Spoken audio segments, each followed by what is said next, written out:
போறப்பு தான் நல்லா ருசிச்சு சாப்பிட கிடைச்சது.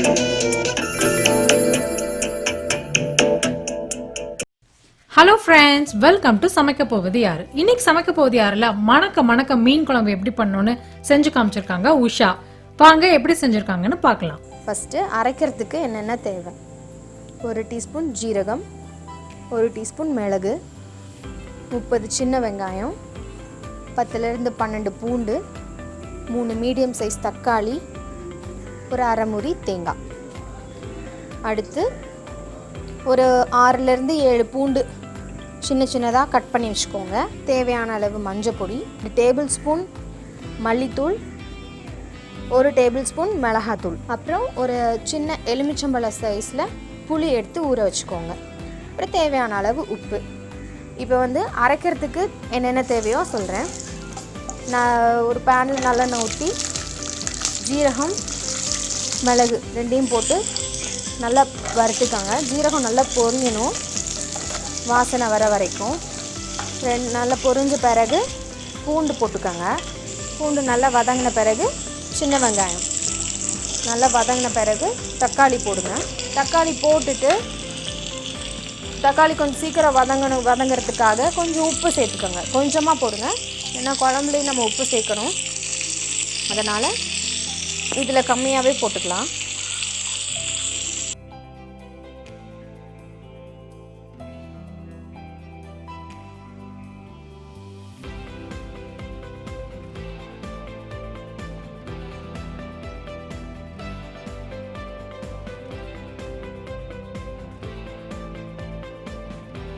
தக்காளி நல்லா வதங்கின பிறகு நம்ம தேங்காய் போட்டுக்கலாம்.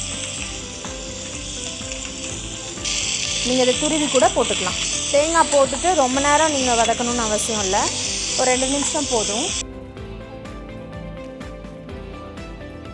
எல்லாம் நல்லா வதங்கின பிறகு அடுப்பு ஆஃப் பண்ணிவிட்டு இதை நல்லா ஆற வச்சுடுங்க. ஆற வச்சு நல்லா மிக்சியில் ஃபைன் பேஸ்ட்டாக நல்லா கிரைண்ட் பண்ணிக்கோங்க. கிரைண்ட் பண்ணிவிட்டு அடுத்து பேனில் ஆயில் ஊற்றிக்கோங்க. நல்லெண்ணெய் தான் ஊற்றிருக்கேன் நான். அதுக்கு 1 டீஸ்பூன் வெந்தயம் போட்டுக்கோங்க. மீடியம் ஃப்ளேம்லேயே வச்சுக்கோங்க.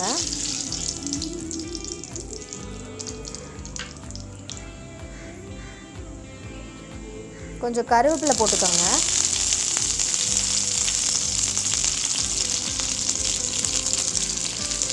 கருவேப்பிலை போட்டுட்டு நறுக்கி வச்சுருக்கிற பூண்டு போட்டு வதங்கின பிறகு வெங்காயம், பூண்டு வதங்கின பிறகு போடுங்க.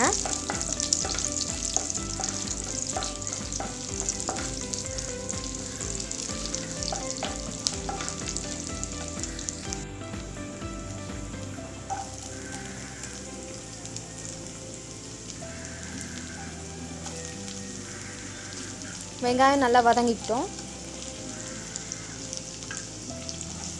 நல்லா வதங்கின பிறகு குட்டியாக நறுக்கி வச்சுருக்கிற தக்காளி,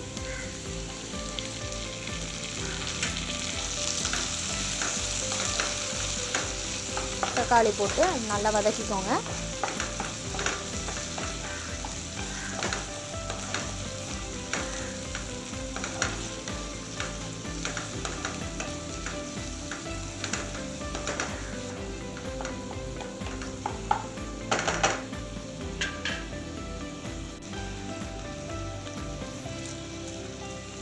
கூடவே உப்பும் ஆட் பண்ணிக்கோங்க. எவ்வளோ தேவையோ உப்பு ஆட் பண்ணிக்கோங்க.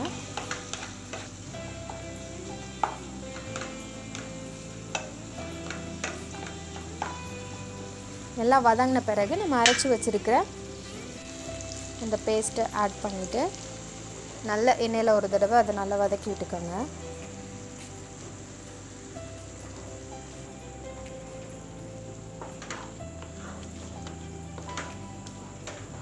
மீடியம் ஃப்ளேம்லேயே வச்சு செஞ்சுக்கோங்க.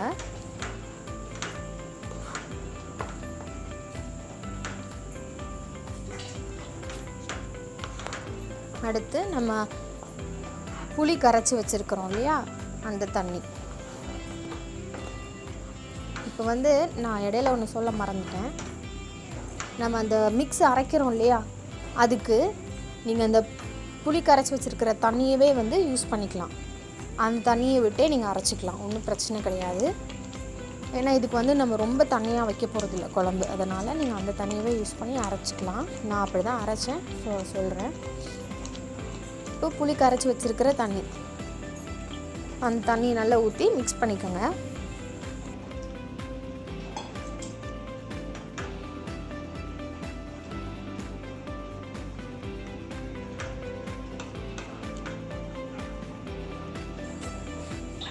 பண்ணிவிட்டு ஒரு 1/4 டீஸ்பூன் மஞ்சள் தூள்,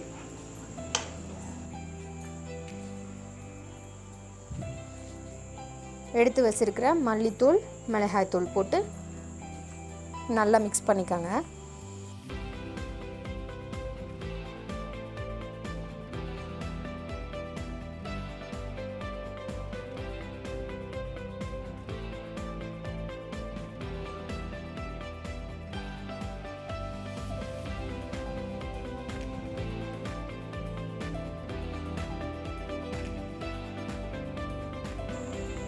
நல்லா மிக்ஸ் பண்ணிக்கோங்க. மிக்ஸ் பண்ணிவிட்டு தேவையான அளவு தண்ணி ஊற்றிக்கோங்க.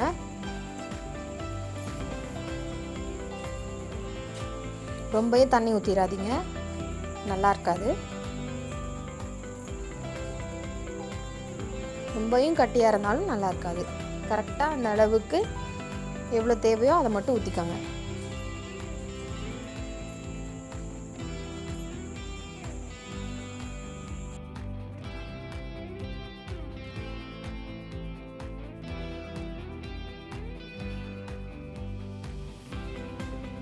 ஊற்றிட்டு ஒரு மூடி போட்டு மூடி வச்சுருங்க. நல்லா கொதிக்கட்டும். நல்லா கொதி வந்த பிறகு நல்லா கொதி வந்துருச்சு. நல்லா கொதி வந்த பிறகு நீங்கள் வச்சுருக்கிற மீன் துண்டெல்லாம் போட்டு கிளறாமல் நல்லா முங்குற அளவுக்கு அதை வச்சுக்கோங்க. போட்டு நல்லா உள்ள குழம்புக்குள்ளே அதை நல்லா அமுக்கி விட்டுருங்க. மிக்ஸ் பண்ணிட வேண்டாம். அதை அப்படி திருப்பி ஒரு 5 to 10 minutes மூடி வச்சிங்கன்னா அந்த சூட்லேயே அது வெந்துடும் ஃபிஷ் எல்லாம்.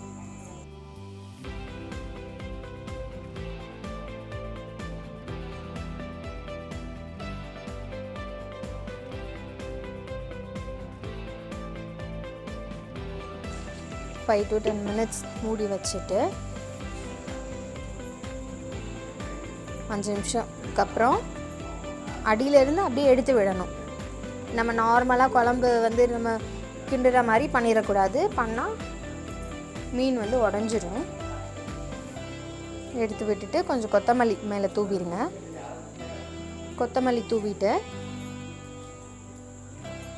கடைசியாக இதில் வந்து கொஞ்சம் தாளித்து விட்டுருங்க.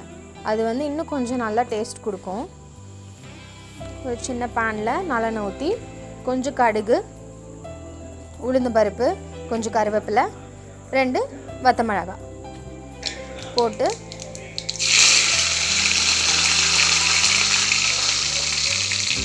எல்லாம் பொரிஞ்ச பிறகு மேலே அப்படியே ஊற்றி விட்டுருங்க. இது நல்லா டேஸ்ட்டாக இருக்கும். இன்னும் நல்லா ஸ்மெல்லியாக இருக்கும்.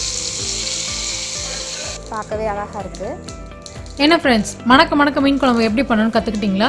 நீங்களும் இந்த ரெசிபியை கண்டிப்பாக உங்கள் வீட்டில் ட்ரை பண்ணுங்கள். இந்த வீடியோ பிடிச்சிருந்தா லைக் பண்ணுங்கள். சமைக்க போவது யாரு சேனலுக்கு சப்ஸ்கிரைப் பண்ணுங்கள். கூடவே அந்த பெல் ஐக்கனையும் கிளிக் பண்ணிடுங்க. நன்றி, வணக்கம்.